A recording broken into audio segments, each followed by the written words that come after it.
Flow Wisdom presents Deep Work by Cal Newport. Book summary. Deep Work. Overview. Deep Work by Cal Newport is a book about the science of productivity. Cal argues the best way to get more meaningful work done is by working deeply, working in a state of high concentration without distractions on a single task. The book is split into two parts. The first explains why deep work maximizes productivity and why only few people practice it. The second part shows us how to actually do it and make deep work a regular practice in our lives. The author, Cal Newport, is currently an assistant professor of computer science at Georgetown, author of multiple books including So Good They Can't Ignore You, and owner of his well-known Study Hacks blog. What is deep work? Chapter 1. Deep work: professional activities performed in a state of distraction-free concentration that push your cognitive capabilities to their limit. These efforts create new value, improve your skill, and are hard to replicate. Shallow work: non-cognitively demanding, logistical-style tasks, often performed while distracted. These efforts tend to not create much new value in the world and are easy to replicate.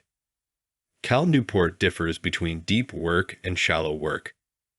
Deep work refers to distraction-free, high-concentration work that improves your skills, creates a lot of value in little time, and is very hard to replicate. Shallow work refers to working on non-cognitively demanding tasks with little focus and often while distracted. This type of working is easy to replicate. Think: checking emails every couple of minutes, responding to push notifications, and giving in to distractions like Facebook, Twitter, news websites, and so on. The hypothesis of the book is that the ability to perform deep work is becoming increasingly rare at exactly the same time it is becoming increasingly valuable. As a consequence, the few who cultivate this skill and make it a core of their working lives will thrive. This skill of deep work is so valuable that business writer and best-selling author Eric Barker has called it the superpower of the 21st century. Why deep work is rare yet highly valuable. Chapter 2. The Deep Work Hypothesis. The ability to perform deep work is becoming increasingly rare at exactly the same time it is becoming increasingly valuable in our economy. As a consequence, the few who cultivate this skill and then make it the core of their working life will thrive. Why is deep work rare? For starters, shallow work is easier. In addition, shallow work seems to be encouraged by most businesses. Think: constant connectivity, expectations of fast response times, or open-plan offices. Employees, choosing the path of least resistance, will simply adopt to this type of shallow work-inducing environment by, working in a shallow manner. According to Newport, most workers today succumb to something he calls increasingly visible business or business as proxy for productivity. In the absence of clear indicators of what it means to be valuable and productive at work, many knowledge workers turn toward an industrial indicator of productivity, doing lots of stuff in a visible manner. Cal Newport sums it up: deep work is hard and shallow work is easier, and in the absence of clear goals for your job, the visible business that surrounds shallow work becomes self-preserving. Why is deep work valuable? In short, because it maximizes the amount of productivity you can squeeze out of a certain amount of time, and the reason for that is quite simple. Deep work refers to single tasking, without distractions, in a state of intense focus, for extended periods of time. Let's unpack how each of these help us maximize productivity. Single tasking. Research has proven over and over again that multitasking makes people less productive. Without a doubt, focusing on one task at a time maximizes productive output. Without distractions, this makes intuitive sense. You get more work done when you're not constantly interrupted by distractions. Intense focus. If you can put all of your energy on the task at hand without distraction, you'll get a lot more work done in less time. The more focused you are, the more productive. For extended periods of time. This has to do with a concept called attention residue, which we'll discuss in the next point. Beware of attention residue. Chapter 3. When you switch from some task A to another task B, your attention doesn't immediately follow. A residue of your attention remains stuck thinking about the original task. This residue gets especially thick if your work on task A was unbounded and of low intensity before you switched, but even if you finish task A before moving on, your attention remains divided for a while. The common habit of working in a state of semi-distraction is potentially devastating to your performance. It might seem harmless to take a quick glance at your inbox every 10 minutes or so. Indeed, many justify this behavior as better than the old practice of leaving an inbox open on the screen at all times, a straw man habit that few follow anymore. But Leary teaches us that this is not in fact much of an improvement. That quick check introduces a new target for your attention. Even worse, by seeing messages that you cannot deal with at the moment, which is almost always the case, you'll be forced to turn back to the primary task with a secondary task left unfinished. Attention residue is one of the big reasons why working deeply for extended periods of time is so beneficial for our productivity. This concept states that every time you're switching from one task to another, a residue of your attention remains stuck thinking about the previous task. This makes it hard to work with the necessary focus and intensity required for deep work on the new task. As a result, you lose a little bit of productivity every time you switch tasks. Cal mentions an interesting study in the book. Participants started off working on a set of word puzzles. In one of the trials, they'd get interrupted and told they needed to move to a new and challenging task, in this case, reading resumes and making hypothetical hiring decisions. In other trials, the researchers let participants finish the puzzles first. In between puzzle solving and hiring, the researchers would deploy a quick lexical decision game to quantify the amount of residue left from the first task. The results? In the words of the lead researcher of this and similar experiments, people experiencing attention residue after switching tasks are likely to demonstrate poor performance on that next task. If you're looking to maximize your productive output, work for extended periods with full concentration on a single task free from distraction. In other words, work deeply. Deep work is a skill. Chapter 4. Getting the most out of your deep work habit requires training, and as clarified previously, this training must address two goals: improving your ability to concentrate intensely and overcoming your desire for distraction. Cal mentions a couple of times that the ability to do deep work needs to be fostered over a long period of time. If a newbie starts working deeply, he will not be working as deeply and for as long a time period as someone who's been doing deep work for many months or years. In other words, deep work is a skill that needs to be practiced. Don't expect to be able to work deeply for hours on end in the beginning. You might only have the concentration and energy to do it for an hour or two a day. But slowly, as you keep homing in on the skill, you'll be able to work deeply and produce massive amounts of work and reap all the benefits of deep work. According to Newport, the two core skills needed for deep work are the ability to concentrate intensely and the ability to overcome the desire for distraction. Both sub-skills improve the overall skill of deep work. The 4 rules of deep work. Chapter 5. So, deep work is valuable. It maximizes productivity. Yada yada. The hard part isn't knowing that deep work is valuable. The hard part is actually doing it. Why? Because we're addicted to distractions. We are suckers for multitasking. The second part of the book is all about helping us deploy more deep work in our lives. To do that, Newport has come up with the following 4 rules. Rule number 1. Work deeply. Rule number 2. Embrace boredom. Rule number 3. Quit social media. Rule number 4. Drain the shallows. Let's briefly go over them one by one. Rule number 1. Work deeply. Working deeply, due to its effortful nature, is the very thing most of us don't want to do. Add to this an environment and culture that makes deep work difficult, and a finite amount of willpower that gets depleted as we use it, and you have a recipe for shallow work. To make deep work a staple in our day-to-day lives, We need to create rituals and routines that make things easier and more automatic for us. Rule number 2. Embrace boredom. Intense concentration is a skill that must be trained. Much like athletes who must take care of their bodies outside of their training sessions, you'll need to take care of your concentration outside of your deep work sessions. If, throughout your day-to-day life, you give in to distractions at the slightest hint of boredom, you'll struggle to develop the type of intense concentration necessary for deep work. Even worse, you'll literally train and rewire your brain for on-demand distraction. The result? You'll be wired for getting distracted over and over again, even if you want to concentrate and work deeply. The solution? Embrace boredom. Stop checking your inbox or looking at your smartphone at every opportunity you get. Train your ability to resist distractions. Rule number 3. Quit social media. Social media is the prime example for shallow living. As Cal points out, just because it offers a little benefit doesn't mean it's worth the time we give it. You simply can't work deeply if you feel the need to hop on social media every couple of minutes. Due to its addictive nature, social media and deep living don't go well together. Rule number 4. Drain the shallows.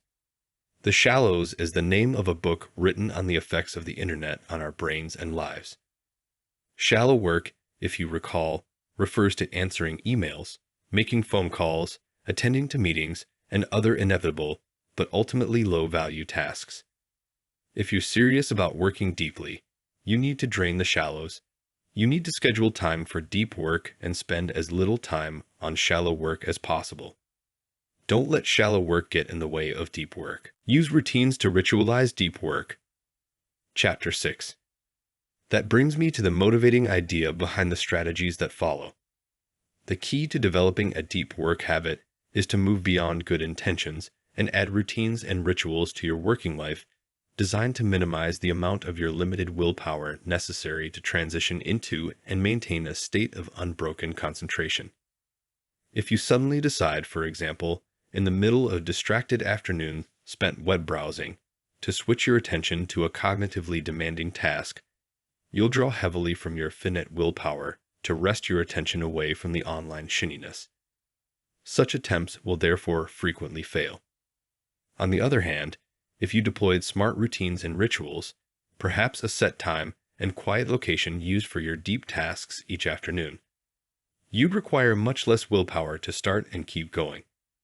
In the long run, you'd therefore succeed with these deep efforts far more often. Working deeply in a world that constantly pushes us towards shallow work is difficult. In order to achieve this feat, we need to create rituals and routines that are designed to minimize the amount of willpower necessary to transition into and maintain a block of unbroken concentration.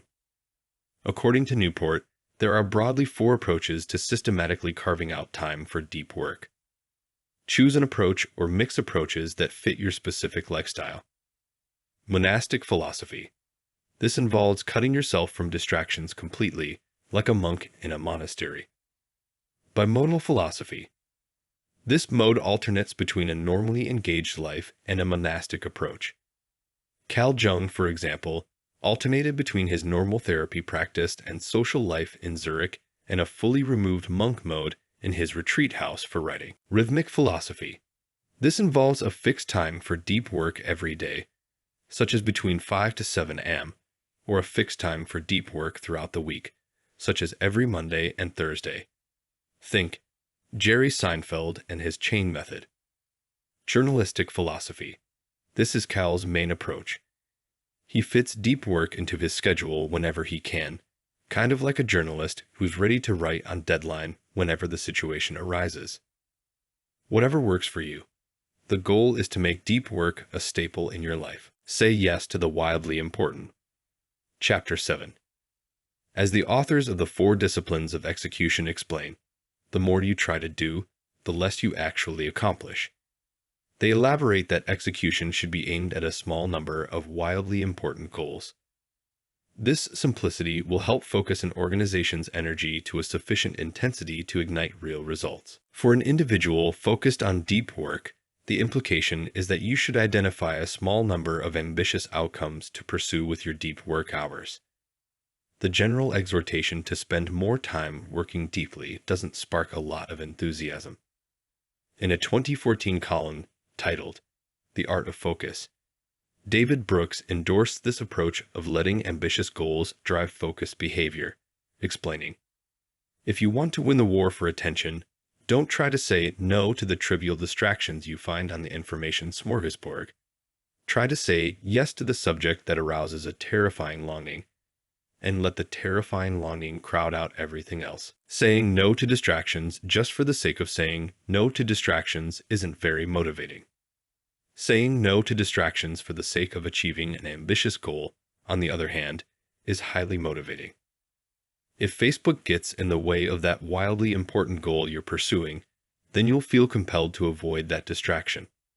It's a lot easier to say no to distractions when you have a really big yes that you're pursuing. This begs the question, what's your wildly important goal?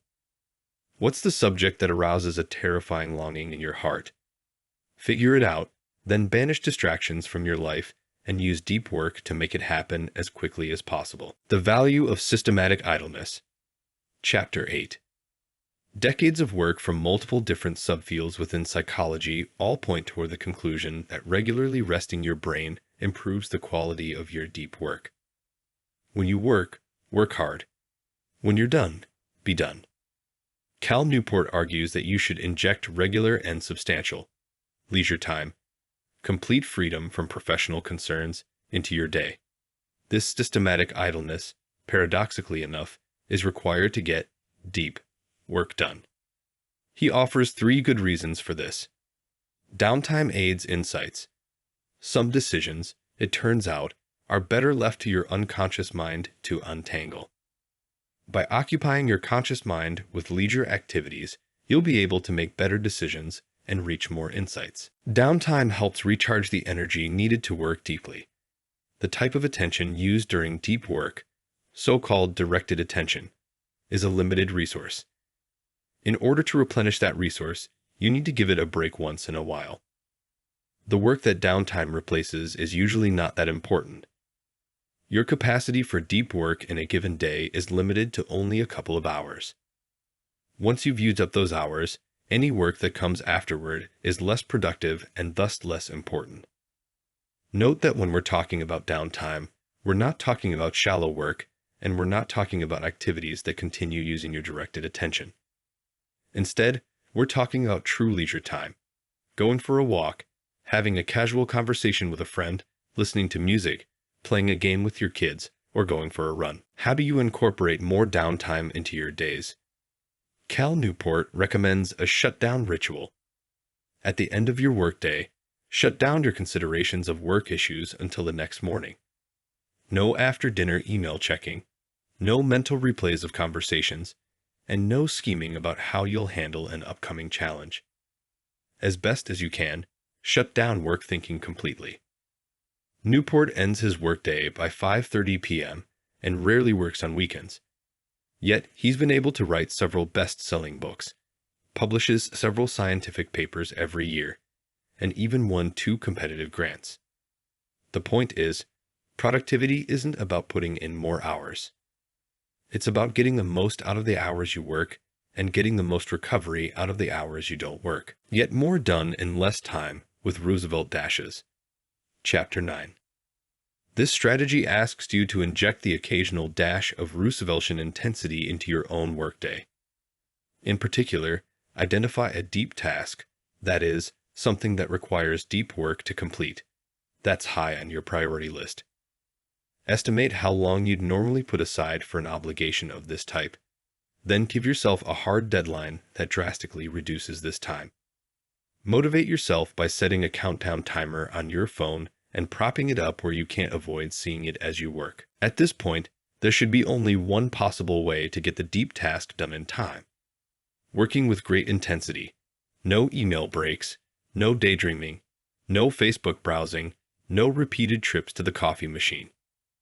Like Roosevelt at Harvard, attack the task with every free neuron until it gives way under your unwavering barrage of concentration. Roosevelt Dashes, inspired by Teddy Roosevelt's brief but intense study periods. are a simple way to inject some deep work into your day. The beauty of these work sprints is that they are incompatible with distraction. There's no way you can give in to distractions and still reach your deadline, thus improving your ability to resist such urges. In addition, using these dashes regularly helps you achieve a new level of concentration. Why?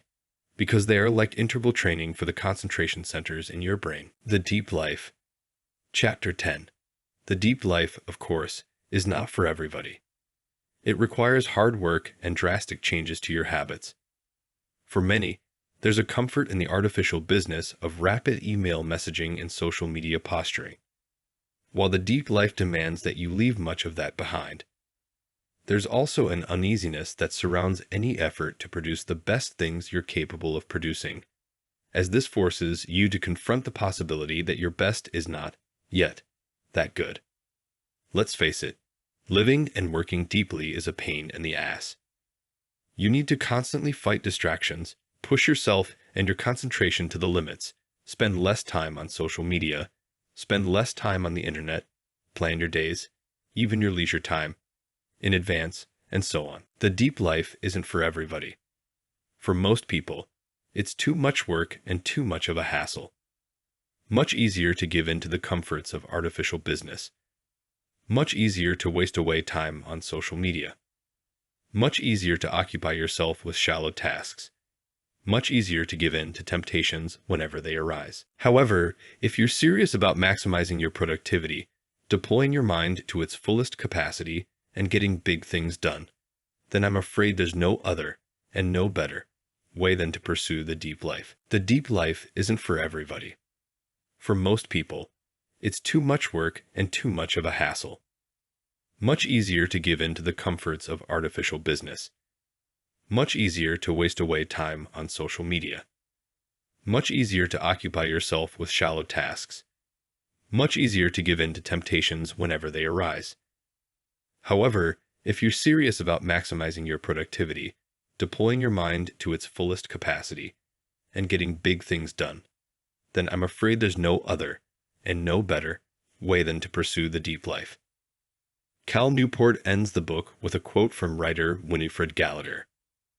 "I'll live the focused life, because it's the best kind there is." This was released from For the Sake of Education by Flow Wisdom. If the content was helpful, make sure to subscribe.